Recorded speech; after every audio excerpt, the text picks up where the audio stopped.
Because I am thrilled to have this person who has dedicated his life to this subject matter be a participant in something that has never been done before in the industry. And I think through this conversation, everybody here will gain insight into what we're talking about. Dr. Andrew Heyman is an internationally recognized expert in integrative medicine. He's currently the program director of integrative and metabolic medicine at George Washington University. Prior to assuming this role, he spent 16 years at the University of Michigan serving to build one of the largest and most successful academic-based integrative medicine programs in the United States. Dr. Heyman has held several leadership positions in the field of integrative medicine. He was the National Clinical Working Group co-chair of the Consortium of Academic Health Centers for Integrative Medicine for 4 years, a collaboration of 57 North American universities involved in integrative medicine. He's the online editor for the Journal of Men's Health in the section of integrative medicine, and also holds the position of editor-in-chief of the Internet Journal of Anti-Aging and Aesthetic Medicine. His research interests include the stress response and neuroendocrinology, cardiometabolic disease, men's health and clinical outcome research. Dr. Heyman has been featured on the Discovery Channel, Martha Stewart Living Magazine, Ladies Home Journal, Natural Health Magazine, and appeared at many other TV and print venues, and is a widely sought after and celebrated speaker around the world on many integrative medicine topics. His research experience in life is clinical outcomes research, neuroinflammatory and biotoxins. We're going to talk a little bit about that tonight, I suspect. Technology and wellness, cardiometabolic disease, and men's health in general. Dr. Heyman, thank you for being here, and thank you for serving as the chair of the NORMI's first industry ever medical advisory board. Amen. Thanks, Skip. It's a pleasure to be here. And, I listened to all that, and I think, how did I stuff all that into one career? I get a little tired thinking about it. I joke I'm just a country doc, and but I'm thrilled and very, very excited about tonight, and certainly our developing a relationship and where I see us going in the field collectively. I'm thrilled. Unbelievable. Let me ask you this, and by the way, I guess Doug and I are going to just fire some questions at you. And we're going to try to make this, even though we don't have cigars going in the background, it's going to be a kind of a platform like a Joe Rogan podcast, right? So, generally speaking, what caused you to get involved and become a physician? Let's start with something very basic. Long time ago, not that long, but you said, "Hey, I think I might want to be an MD." Share with us what drove you down this path. Oh, I fought it. I fought it for years, actually. And the door that I originally walked through was, quite frankly, a very odd one. And I sort of shocked my family and friends. When I was a freshman in college, I was introduced to a movement therapy or technique called Tai Chi. And this was actually being taught by a classmate of mine in college. She was a sophomore, I was a freshman. And after one of these sessions, she asked how we felt. And I said, I'm pretty sore. I was playing rugby at the time and wrestling in college. And she said, "Okay, great. Why don't you lie on your back? And I'm going to massage you." And I said, "Perfect. This is great."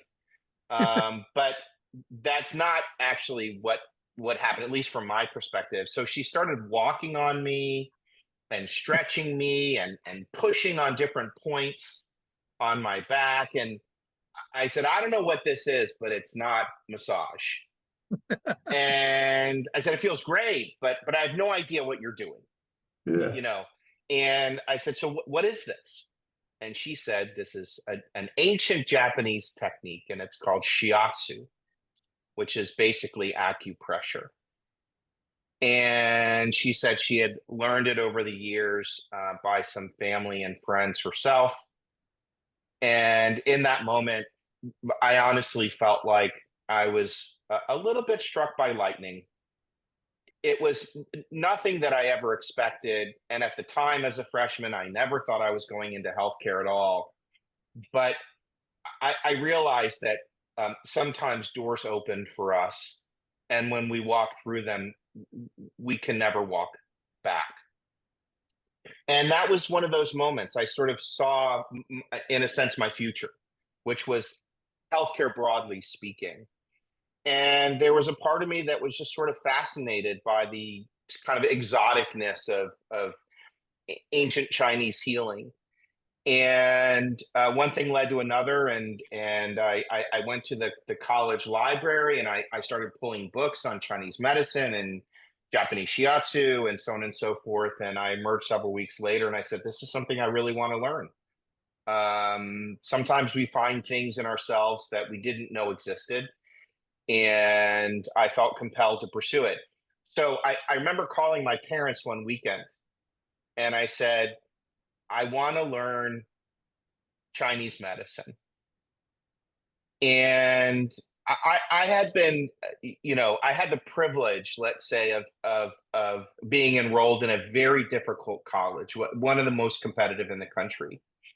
And my parents, of course, were very concerned about how would I sort of split the responsibilities. But my father, in his famous line, said, "What the hell is a Jew from the suburbs doing wanting to learn ancient Chinese medicine?" And I said, "Dad, I don't know. I have no idea. But this is something and he knew I was, bullheaded enough where it was going to happen one way or the other. So I said, "Look, I'll get a campus job," and away we went. They relented. So uh, evenings and weekends, I was going to my little clinic, learning traditional Chinese medicine and mindfulness and meditation and touch therapy and Chinese herbs and the whole gamut. And on one level, yes, there was sort of this fascination with the esoteric.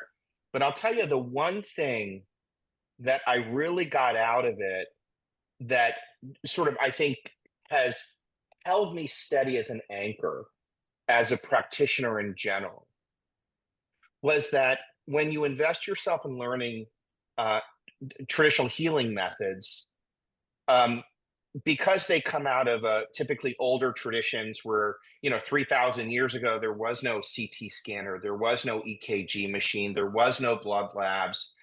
I remember one of my instructors saying, "You need to be present, you need to be mindful, you need to listen and not just hear, because you become the CT scanner, you become the EKG. You need to see the subtle patterns in patients that others can't see, and others can't feel, and others can't smell." And the core of this notion of being fully present, fully aware, and as they talked about, reducing your ego to be totally for that other person who's suffering was an incredible experience. And in fact, one where they sort of tested me over time and made sure that, as we say, my healing presence was a feature of my skill set. And I'll tell you, it stood me well. I did that for probably a decade before I finally relented and decided to go to medical school. And carrying that skill set, carrying that mindful presence, that awareness, has not only stood me well, but I'll tell you, I think it's been one of my advantages, especially in the lane of people who are made sick by their living environment. Why? Because if you listen closely to people's stories and how debilitated they are and how deeply they can be affected by these exposures, and yet somehow it's been almost entirely missed by modern medicine. It is honestly, Skip, one of the greatest failures of primary care and public health. And to my everlasting shame as a practitioner, allied with sort of that community, we have almost wholly ignored the patient's story. And I would be willing to bet there are a lot of professionals listening tonight who have heard those stories of individuals and whole families whose health and lives have been wrecked by their health.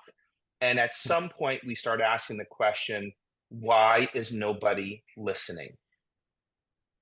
And Yeah. so I take really seriously the stories that I hear in my patients. And I think that was part of sort of what led me into this world, because you couldn't ignore it. You can't deny what medicine has tried to reject. So, And Dr. so Heyman, that how I did think that, you know, these pieces sort of link together in an unexpected way, but a really important one. absolutely? I think, yeah, and I think what you said about listening is something that we've tried to tell our members. It's something different than the typical assessor who just goes in and takes a couple of swabs and leaves. I've always said listening is the highest level of communication. And if you can really absorb what that person is telling you, and then you have the ability to be able to analyze the environment, then you can start putting together a solution that you think will work for them. I'm curious about how you connected with Dr. Shoemaker, because I Mm-hmm. think that name is very well known in this world, and how it was that you connected with him, and then kind of where you've taken that. So part of that, there's a bit of a preamble to this. And when I was in my fourth year of medical school at University of Michigan, I had the opportunity to spend a month as an elective in Virginia in a clinic in the countryside. And it was with a physician that I'd known for a number of years. And he said, "Hey, you have the ability to spend some time outside of the big bad university. Why don't you come and spend some time with me?" And I said, "Great." I was actually training for an Ironman at the time. And I said, "I'm coming, but you need to know I'm not going to be spending a lot of time in your clinic. I'm going to be training." Hmm. And he said, "That's fine. No problem." And I remember I was on a 6 mile recovery run, and I felt something on the back of my leg. And it was an embedded tick. And this was in the spring of 2004. Now, mind you, sort of like the mold story, you don't learn much about Lyme disease in medical school. We tend to also dismiss it as a subject. And I certainly dismissed it in that moment, and I never should have. I remember feeling it. I kind of flicked off the tick, didn't think anything of it. I'm originally from the East Coast anyway. You get on with your life.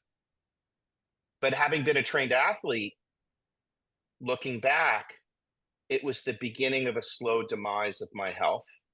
My fitness declined. My mood started to change. I was more irritable. I was more anxious. I started gaining a lot of weight for no reason. I just felt different, and I couldn't quite put my finger on it. Now, the decline was slow, and I think it was in part because I was distracted doing other things, but I also think I started off being so healthy that it took a while for my health to degrade. And so I finished my residency, and I was on faculty at University of Michigan, and eventually moved to Virginia. I left the university and moved to Virginia, and actually, ironically enough, joined that private practice. And I remember listening to patients, and thematically, I was hearing essentially the same package of symptoms repeat themselves over and over and over again: brain fog, fatigue, depression, anxiety, memory decline, weight gain, digestive complaints, aches and pains, the laundry list. In medicine, we typically give these people a label of chronic fatigue, fibromyalgia, atypical depression, and just pain in the asses, Yeah. right? That they, they just don't respond to treatments. They're always fetching, as we say. They're always complaining. And even though, for me, as a family physician who was also trained in herbs and supplements and hormones and acupuncture and manual therapy, there was this irreducible nugget of patients that just wouldn't get better with anything that I did.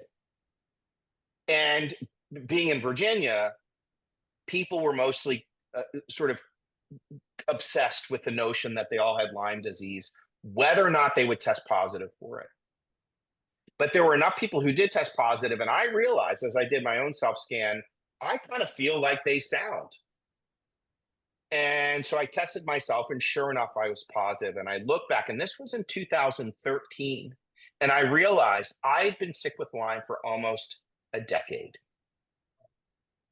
And so I put myself on lots of antibiotics, didn't feel any better. And then I heard about this physician, this practitioner who stood on the edges of medicine based on, the shores of the Chesapeake Bay down in Pocomoke, a guy named Dr. Shoemaker.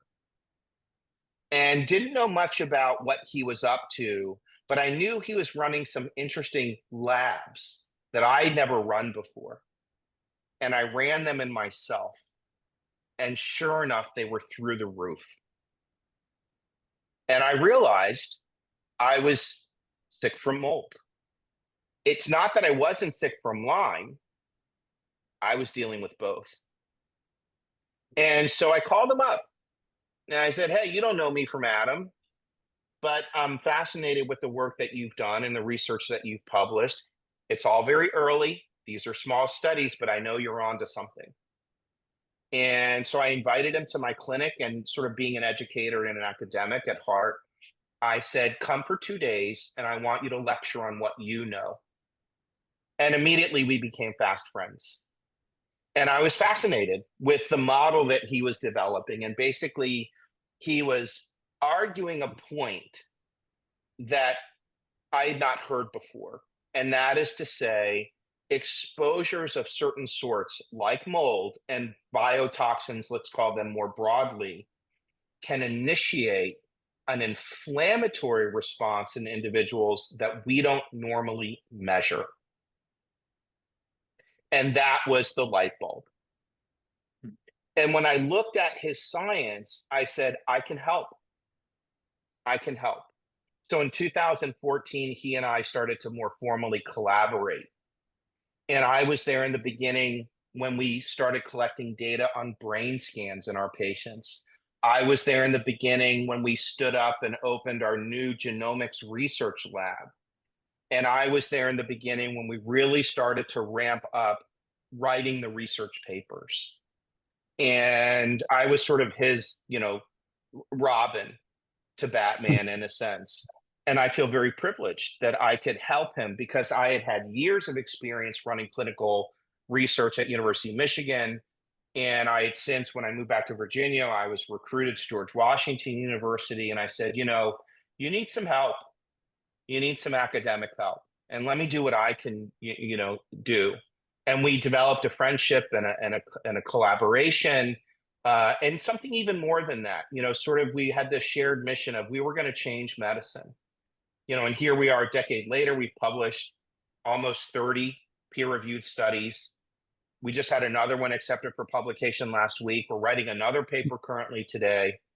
And so I committed myself to this space, and I realized that there were countless individuals out there that were affected by the quality of their living space, and nobody was talking about it. I couldn't even begin to process what that meant for the public, what that meant for individuals. And I thought, gosh, if I can go through it, anybody can. So why do you think, in what you've seen through the years, why do you think the medical community has not made this connection between a person's health, and I'm probably oversimplifying it, but person's health and the built environment? Because we've had the same frustration on our end, obviously, trying to clean up environments, seeing results, but not being able to quantify it, or make some sort of a qualitative analysis of it. But why do you think the medical industry has been so slow coming to the table? I think for a few reasons. First and foremost, this is in some ways not uniquely a problem for this topic. And some of it just has to do with what we call translational medicine. And that is to say, the sort of buildup of science that has occurred in many areas of clinical medicine that has not been translated into standard of care. And this is a particular problem in so many topics and so many disease states, that the pace of science is so fast that nobody can keep up. And so when you ask the question, how does a sort of repository of science get translated into standard practice? There are enormous barriers to that are not necessarily unique to this topic in particular. But in addition to that, there are some things that I think are unique. One of the interesting things that I find as a physician, and you might be surprised at this, and I'm going to say something that might even feel a little challenging. We rarely ask about what causes a disease in medicine. We are much better suited at treating the disease you have with a drug or with surgery. And so if you have cancer, we treat the cancer. If you have an autoimmune disease, we give you a drug to stamp out the autoimmune disease. If you have high blood pressure, we treat the high blood pressure. But we rarely dig into the why. And quite frankly, this is a big why. And in addition to that, we still have not developed a totally reliable model of cause and effect in this area in particular. We're still in some ways chasing, what are the blood markers that we should draw? What are the other objective tests that we should draw? How do we know for certain it's the living space and not some other reason for your depression and weight gain and fatigue? And that's the other challenge. When you look at the symptoms that people have, and I think back to my primary care practice, it's all the crap that people would complain of. Doc, I don't feel great. I'm under stress and I'm tired and I'm overweight and I'm not sleeping well. I got aches and pains. And it's easy to say it's life, it's stress, it's your diet, it's relationships, it's whatever. And we tend to write this stuff off. And so it's easy to miss the contribution that the home might be making. And yet it stands potentially as one of the most important factors. I like to say the house is a vital sign, and it's the most important vital sign that we don't ask about. Dr. Heyman, it's so funny that you're saying this, because I'm paralleling what we've experienced in the building industry and the restoration industry, because that's exactly what we're seeing in the quote unquote standard of care that's typically out there, is dealing with symptoms. Go fix the problem and leave. Wait. No, it's not just about cleaning up the problem. It's about creating a cleaner, safer, healthier environment. How about that? Identify the source, find out what the source is, and fix the source of the problem. And then the symptoms can be dealt with. Well, I think the other piece too in medicine has been this sort of false sense of security that when it comes to mold in particular and water damaged buildings, the allergists and the immunologists say, we got this. We understand it. And when you go to the guidelines, they all say the same thing. Mold exposure causes an allergy. Clean up the home, people will feel better. In some ways, it's diminished, it's dismissed, it's in a sense written off. It's not considered an important medical issue. It's for complainers, but it's not a serious condition.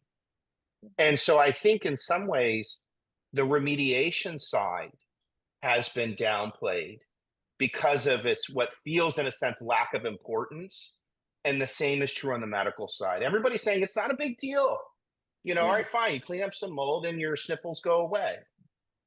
And we know, if you listen closely to people, that there's this other reaction the body can have, and it can devastate an individual. And our research has shown that inflammation, which is the breakthrough idea, the inflammation that can arise in the individual over time can damage the brain.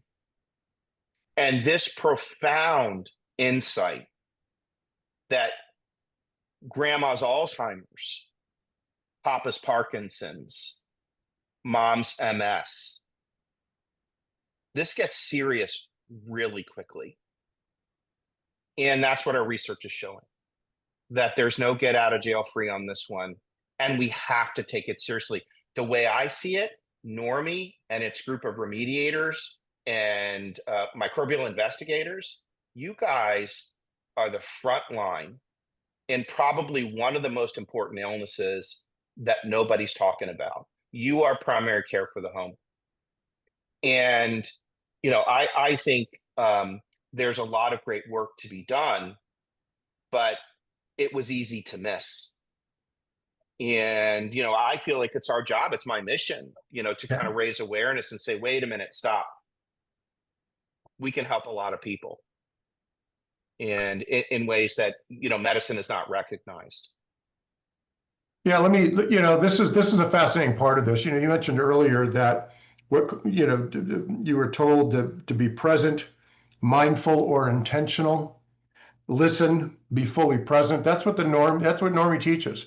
The other aspect of this is what makes this, to me, such an obvious alignment between what we're doing in the built environment based on building science and then healthcare is all the research.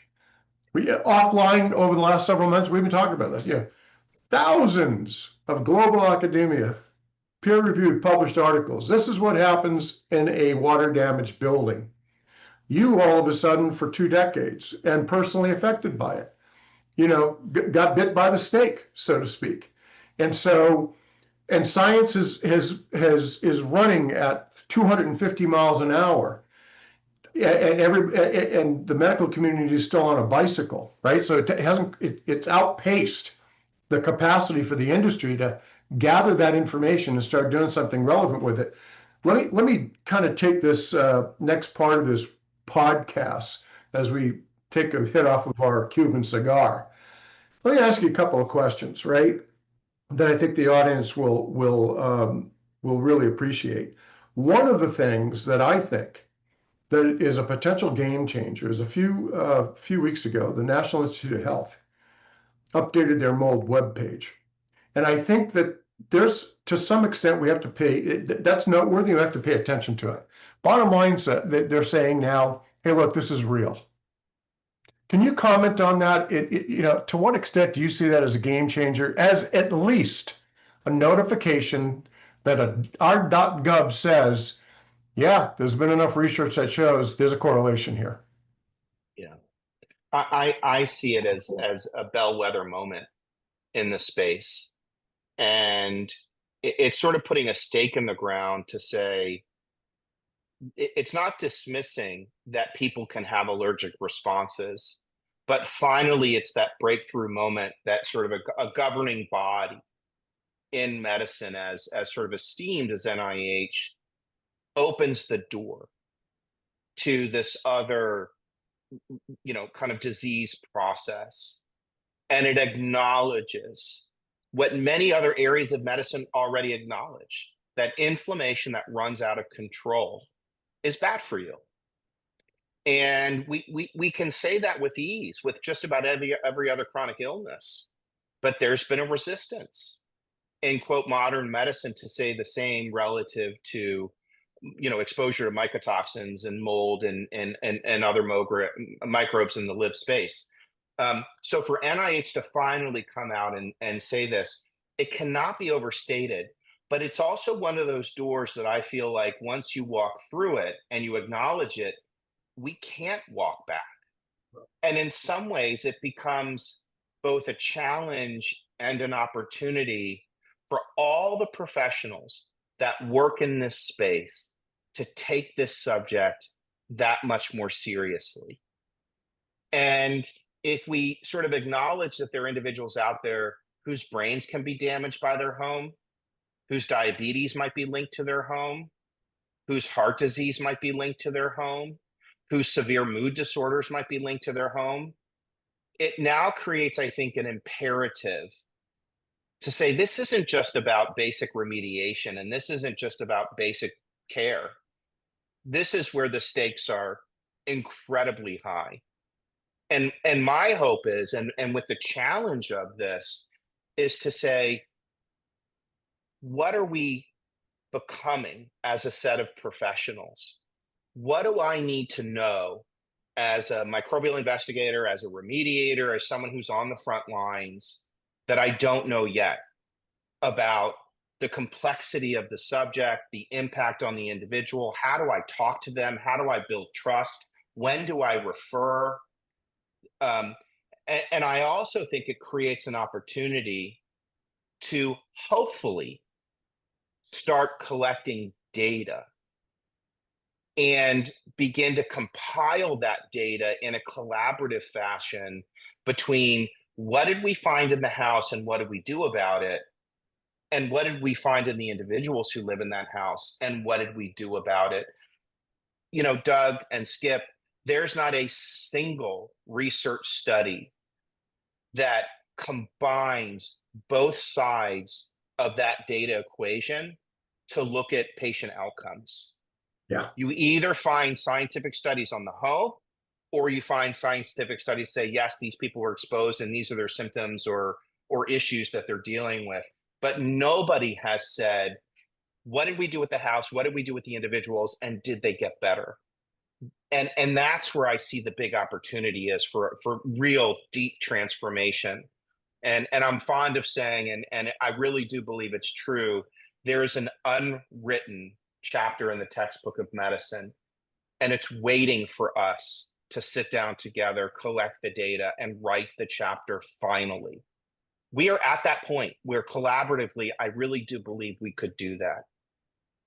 Oh, no question. Hey, listen, this is why I've said it before. I'm jumping through my skin here because the data, what Normie has been teaching, you know, specifically that this is not about a water damaged and compromised aspect of the built environment. It's the whole environment.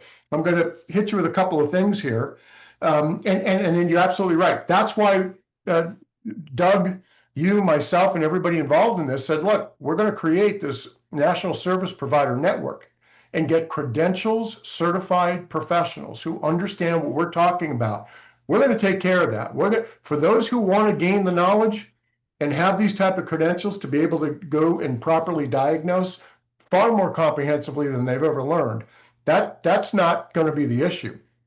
What we're doing this for is to create this body of evidence environmentally that you will collate and marry up to your clinical scenarios and be able to do that. That's called, you know what I call that?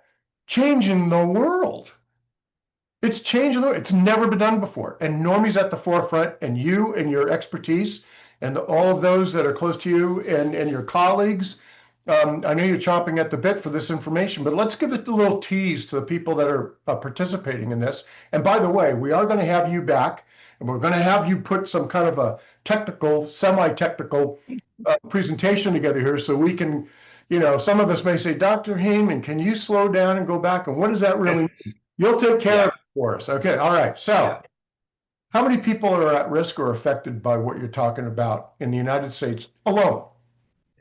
So we think for genetic reasons. So there's an inherited vulnerability where it's potentially up to 20% or so of the population that carry certain gene sequences, we believe on chromosome 6 in particular, that creates this vulnerability. So what is this vulnerability? The vulnerability is that under exposure to a water damaged environment, if you are in that 20%, what we find is really two things. One, the inflammatory response is greater than someone who doesn't carry these genes.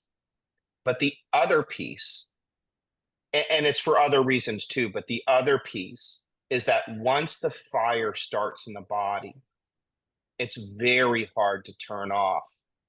Even when, and I think your group in particular needs to hear this, even when you have successful remediation and sanitization.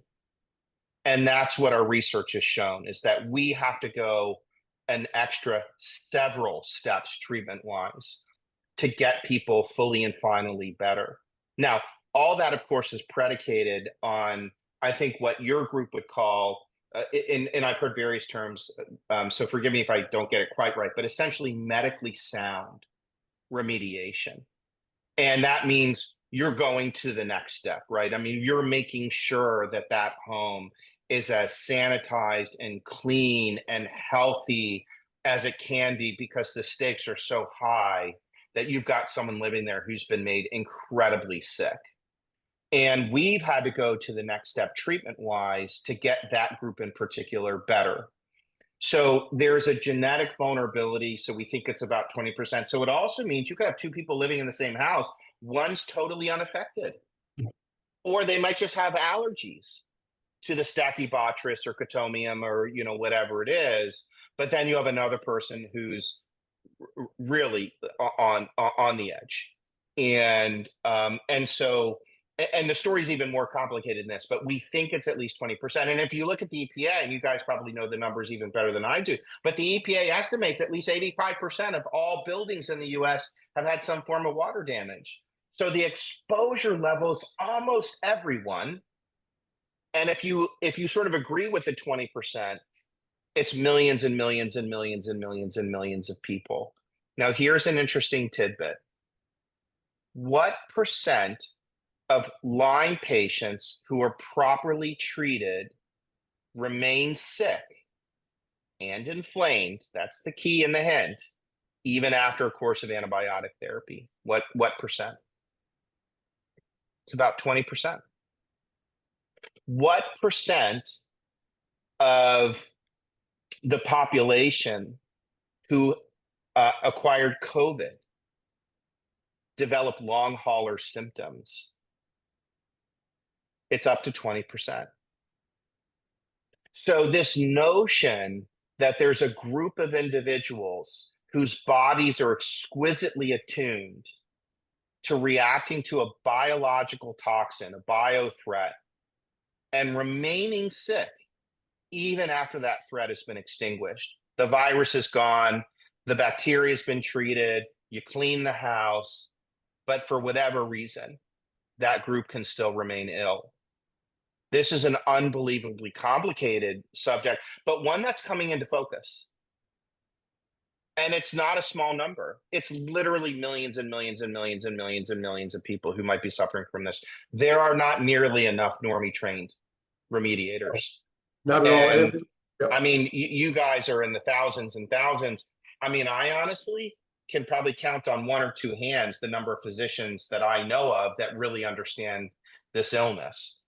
There are practitioners out there who claim they do, but the ones that really understand the science, there just aren't that many. Yeah. Yeah. I mean, we're easily into the 50, 60, if it's chromosome 6, and then you've got the mold allergy, and then you have Exactly. Then you have atypical Alzheimer's, then you have Parkinson's, then you have autism. I mean, so, you could easily, depending upon how you look at it, it could be upwards of a third of the population of the United States alone. We're not even talking globally. And it's Without doubt. because we're spending 90% of our time indoors. Fascinating. This is just unbelievable. We could talk forever on this thing. Let me ask you a question. I have embraced the notion, and I have for a while now. It's not a mold problem; it's a health problem. But is it just mold, or do beta glucans, actinobacteria, endotoxins play a role in this? So, and where I'm going with that, going back to your setting the table, so to speak, about being present, mindful, or being intentional, and I'm talking specifically now about performing medically sound assessments, building diagnostics. So if you think or been trained, it's just mold, and you're not even looking for some of these other biotoxins, you're missing the boat, right? So expand upon that a little bit.